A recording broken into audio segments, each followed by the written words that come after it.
Assalamualaikum warahmatullahi wabarakatuh. Bismillahirrahmanirrahim. Alhamdulillahirabbil alamin. Wassalatu wassalamu ala asyrofil anbiya'i wal mursalin Sayyidina wa maulana Muhammadin wa ala alihi wa sahbihi wa barik wa sallim ajmain amma ba'du. Para pemirsa yang dirahmati oleh Allah, kali ini saya akan memberikan tausiah tentang tugas anak-anak setan. Tapi untuk sebelumnya, marilah kita bersama-sama mengucap syukur kehadirat Allah Subhanahu wa Ta'ala atas limpahan rahmat, taufik, hidayah, dan lain-lain yang telah diberikan kepada kita semuanya. Dengan ucapan Alhamdulillahirabbil alamin. Sholawat serta salam kita limpahkan kepada baginda Rasulullah Sallallahu Alaihi Wasallam yang telah memberikan petunjuk jalan yang benar, fa insya Allah terbebas dari siksa api neraka. Dengan ucapan Allahumma sholli ala sayyidina Muhammad, Allahumma sholli wa sallim alaihi. Baik para pemirsa, ikutilah berikut ini. Para pemirsa yang dirahmati oleh Allah, Allah Subhanahu wa Ta'ala berfirman di dalam surat Al-Fatir ayat 6 yang berbunyi, A'udzubillahi minasyaitonirrajim, innasyaitona lakum adu fattakhiduhu aduwa innama yad'u hisbahu liyakunu min ashabis sa'ir. Surat Al-Fatir ayat 6. Artinya inna syaitona, sesungguhnya setan itu lakum adu, musuh bagimu, fattakhiduhu aduwa, maka oleh karenanya jadikan musuh, kata Allah. Innama yada'u, sesungguhnya setan itu hisbahu. Apa? Innama yada'u itu sesungguhnya setan itu mengajak hisbahu kepada golongannya, apa? Liyakunu, untuk menjadi min ashabis sa'ir, yaitu penduduk ahli neraka. Terus kesimpulannya ma'asyirin, bahwa setan itu adalah musuh kita, sebagaimana perjanjian atau transaksinya setan dengan Allah pada waktu dikeluarkan dari surga. Kata Allah, kamu akan saya laknat sampai hari kiamat. Laknatu ila yaumiddin. Ya Allah, gara-gara Adam aku engkau keluarkan dari surga, tidak apa-apa, tapi saya akan menggoda anak cucu Adam untuk menyesatkan. Ini Mas. Jadi Allah memberikan informasi ini dalam surat Al-Fatir, ya, Al-Fatir ayat 6. Sedangkan dasar yang kedua adalah hadis Rasulullah Sallallahu Alaihi Wasallam tentang tugas anak-anak setan yang diriwayatkan oleh yaitu Ibnu Al-Jauzi, ya, di mana anak-anak setan ini diberi tugas oleh iblis, ya, sesuai dengan profesinya. Yang pertama adalah sabri. Sabar adalah kebinasaan. Ini spesialis musibah. Apakah itu musibah diputus cintanya oleh pacarnya, apakah mati suaminya atau istrinya, apakah tidak lulus, tidak bisa bayar kreditan atau hutang, dan lain-lain. Bahasa Jawanya sabar itu nyawer, ya, jadi disawer gitu, khusus spesialis musibah, ya,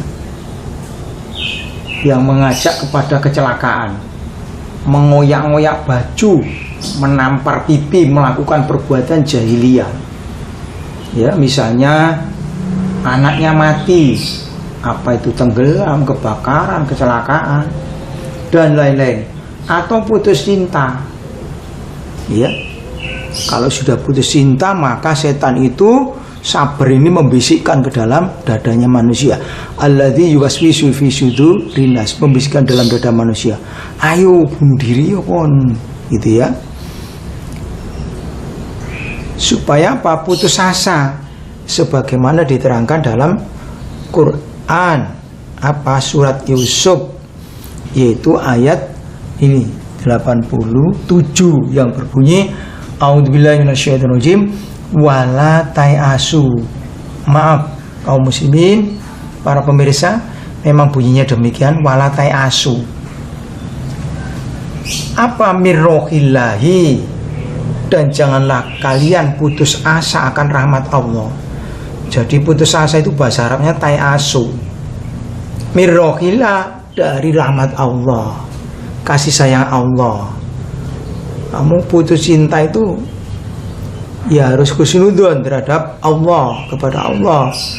Siapa tahu nanti suamimu akan mengajak kepada ke neraka. Nah, makanya putus ya akan rahmat Allah, jangan putus asa karena rahmat Allah. Kata Allah ini, innahu yai'asu, sesungguhnya putus asa itu mirrohillah, dari rahmat Allah, illal qaumul kafirun, kecuali orang-orang kafir. Nah, termasuk orang-orang kafir ini Quran surat Yusuf ayat 87. Jadi termasuk orang kafir. Kok bisa? Ya karena apa? Iman itu ibarat kopiah. Jadi apabila bunuh diri, apa itu kendat, apa itu menceburkan diri ke sungai atau dari ketinggian mati, maka lepaslah iman itu. Akan masuk, tidak bisa mati iman itu, ibarat kopiah tadi ya. Ini loh Pak Ustadz, kalau orang minuman keras masih bisa, karena apa? Setelah reda, jadi alkohol itu menguapnya kurang lebih 40 hari. Makanya siapa yang minuman keras maka tidak diterima sholatnya selama 40 hari. Ditunggu oleh tobatnya kembali lagi. Imannya bisa meskipun sudah lepas. Tadi saya ibaratkan ibarat kopiah ini. Ini maksudnya ya. Tidak boleh putus asa akan rahmat Allah. Ini sabar ini.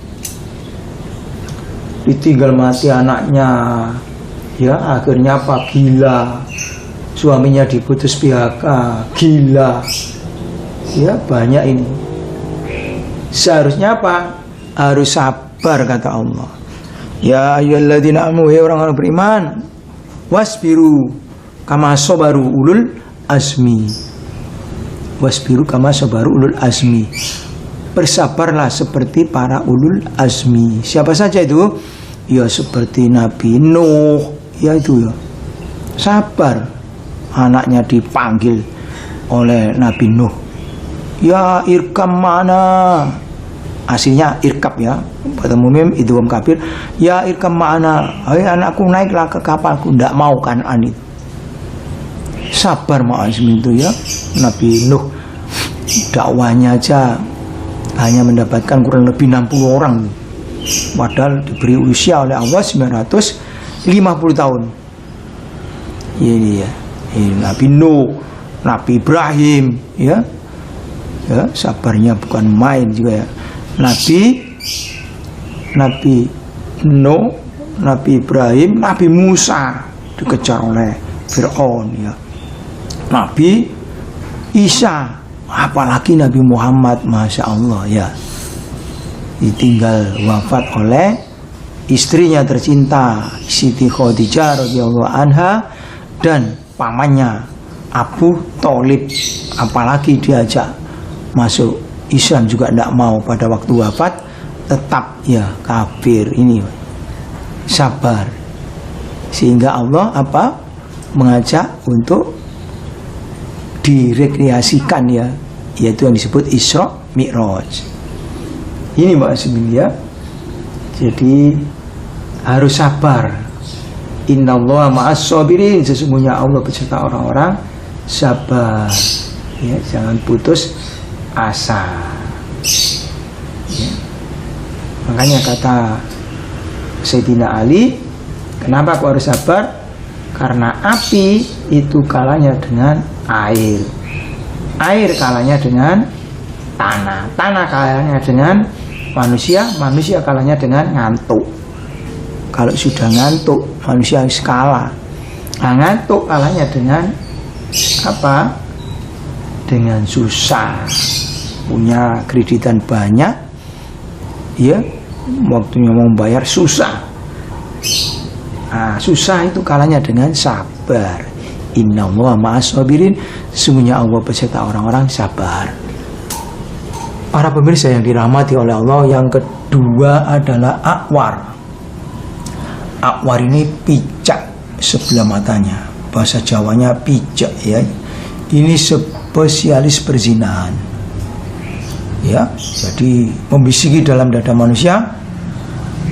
Misalnya contohnya ada anak pacaran yang berlebihan, akhirnya sampai apa, melakukan hubungan badan. Wah, ini tepuk tangan setan. Atau suami istri yang melakukan perselingkuhan. Nah, ini tugasnya apa? Akwar. Jadi supaya melihat istrinya jelek, melihat istri orang lain, tetangga orang lain cantik. Nah, ini pijak. Jadi bukan berarti buta ini, Mas. Ya, bukan berarti buta. Makanya kasus wanita Ansor ketika menghadap Rasulullah, ya Rasulullah, saya telah selingkuh. Apa kamu sehat? Sehat ya Rasulullah. Ya, mengaku kesalahannya gitu. Maksudnya mau tobat itu. Kemudian masih hamil besar ya. Saya tolong dikisos ya Rasulullah. Dikisos itu dihukum. Jadi menurut hukum Islam fikih, di dalam fikih kisos itu orang yang sudah berumah tangga melakukan perzinahan namanya yaitu zina mukson, harus dirajam sampai mati. Kalau orang yang belum punya istri atau suami itu melakukan perzinahan namanya zina ghair mukson. Jadi harus dijilid atau dicambuk 100 kali kemudian diasingkan. Jadi seperti kasus anaknya Khalifah Umar bin Khattab, ya, sampai dicambuk itu sampai meninggal dunia. Ya, makanya ini sebagai iktibar pelajaran bagi kita bersama. Begitu juga yang zina mukson, wanita Ansor itu kemudian diperintah oleh Rasulullah untuk menunggu sampai melahirkan. Ketika sudah melahirkan menghadap Rasulullah, ya Rasulullah, saya telah melahirkan. Baik. Nah, disitulah kemudian diajak ke tanah lapangan, dibuatkan galian, wanita itu suruh masuk, kelihatan kepalanya saja. Umat Islam yang melingkar itu diberi batu-batu semuanya, disuruh melempar, tidak boleh punya sifat kasihan. Wah, akhirnya dilempar sampai berdarah-darah, kemudian sampai meninggal dunia. Rasulullah mengatakan, mari kita sholatkan di masjid. Nah, pada waktu itu Khalifah Umar atau sahabat Umar bin Khattab mengatakan, ya Rasulullah, orang ini kan berdosa. Ketahuilah ya Umar, andai kata pahalanya diberikan kepada seluruh kota Madinah akan berlimpah-limpah karena sudah melakukan tobat, melaksanakan hukuman Islam. Baik pemirsa, yang nomor 3 adalah miswat, pengaduk. Ini spesialis wak. Contohnya agar kaum muslimin ini bermusuh-musuhan dan saling bunuh-membunuh. Jadi diaduk gitu supaya melakukan hibah, fitnah dan lain-lain ini. Ya. Jadi misalnya ada konten-konten yang isinya memfitnah. Misalnya Bu Risma yang dari Surabaya, ya, menjadi wali kota yang bagus sekali, mendapatkan penghargaan yang banyak sekali. Di situ kemudian oleh presiden diangkat menjadi menteri sosial. Ketika di Jakarta ada orang mis itu diberi sama Ibu Risma ada konten yang mana membuat hoax. ya membuat fitnah, ya.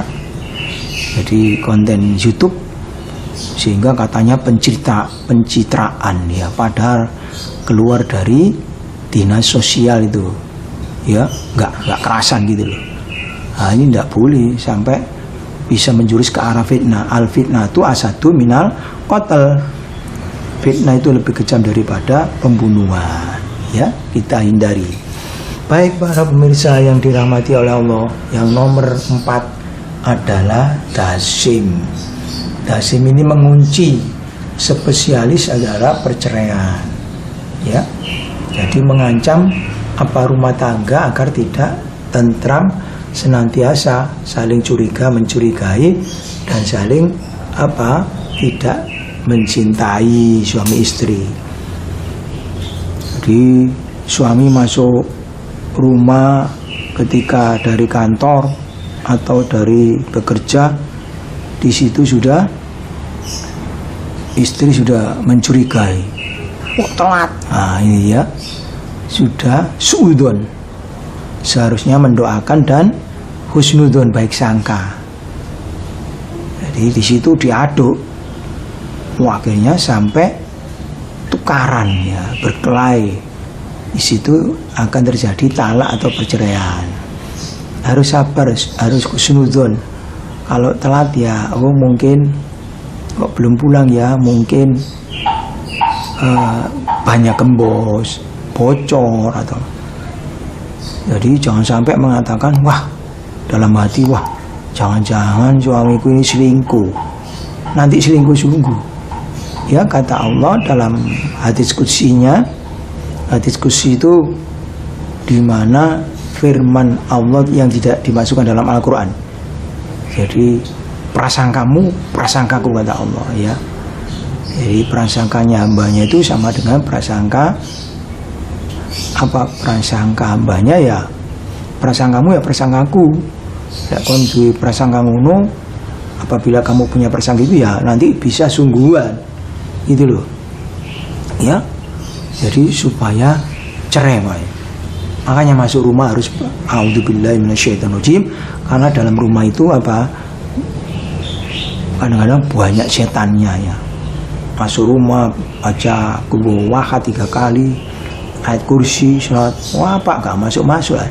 Ya disingkat aja, kalau tidak bisa sekali aja ya. Ya salam salimna, ya Allah berilah kedamaian. Nah itu ya. Oleh karenanya ma'asmin, saya lihat di kantor itu depak khusus perceraiannya, di era COVID ini sangat banyak sekali ma'asmin. Ya, suami tidak bekerja dan lain-lain sudah minta cerai. Ini ma'asmin ya. Kemudian yang terakhir adalah zaktapur. Zaktapur ini mengibarkan bendera di pasar. Apa maksudnya? Maksudnya agar penjual ini agar penjual melakukan kecurangan, misalnya mengurangi timbangan, ya. Buahnya yang jelek ditaruh di tengah, misalnya ya, pakai rengkean tuh yang transparan tuh, tapi dalamnya dikasih yang jelek. Misalnya ditulisi, wah, misalnya pepaya 5.000, salak 5.000. Ternyata pada waktu beli, sing iku dek, sing misor iku, sing elek-elek iku, ya. Atau mengurangi timbangan, wailul likulli humazatil lumazah. Maka celakalah orang-orang yang mengurangi timbangan, ya. Jual mobil, wah ini tidak pernah kecelakaan, Pak. Oh, tidak pernah, ya. Ya, sudah disepet dan lain-lain dia. Makanya kalau kita jual beli hati-hati, maksudnya. Begitu juga beli di online ini. Misalnya kita beli di online, kita minta warna coklat dikirim merah. Wah, ini bagaimana ini? Apa enggak haram? Contohnya bagus, setelah dikirim jelek, haram. Ini naudzubillah. Ini tugasnya zaktapur. Jadi maksudnya saran saya, juga saran kepada pribadi saya, nomor satu, apabila ditimpa musibah hendaklah, kata Allah, bersabar seperti Nabi Ayub sabar ya, itu sabarnya luar biasa ya.